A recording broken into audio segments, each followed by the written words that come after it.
este año nos hemos animado porque... Teníamos muchas ganas ya. El año pasado nos quedamos a puertas y no lo pudimos hacer. Tradición de amigos comunes que tenemos, formamos una cuadrillica. Otros años solemos ir más gente, igual vamos 8 o 10 personas. Este año pues con esto nos hemos juntado 4.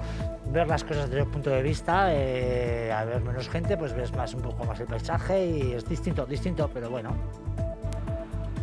La pandemia vuelve a empañar el camino a Javier, pero como ven, son unos pocos quienes aún así siguen encontrando la ruta para realizar una peregrinación sin convocatoria.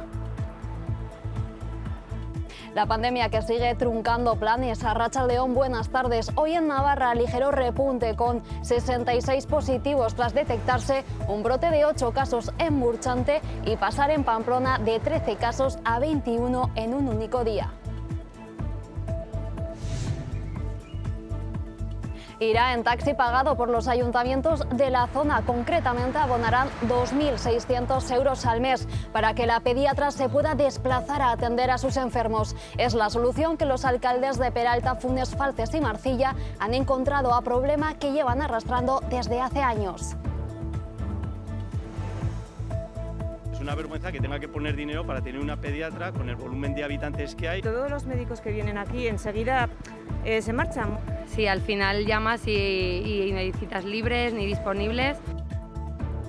Jonander o Juan Carlos son dos de las 5.000 personas que forman parte de ANFAS, una entidad vital, más ahora en tiempo de pandemia, para las personas con discapacidad. La asociación cumple 60 años y precisamente la situación que atraviesan no es un regalo. Grandes pérdidas económicas que acechan el cierre.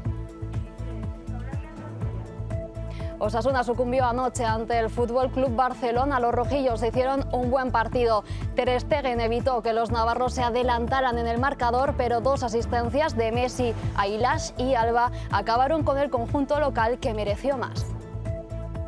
Tengo la sensación de que hemos hecho trabajar más al portero de ellos que de lo que ha hecho el nuestro, ¿no? Pero al final esto se trata de eficacia también y bueno, pues al final nos vamos con una derrota y nada, nos tenemos que levantar ya porque tenemos un partido muy importante el sábado.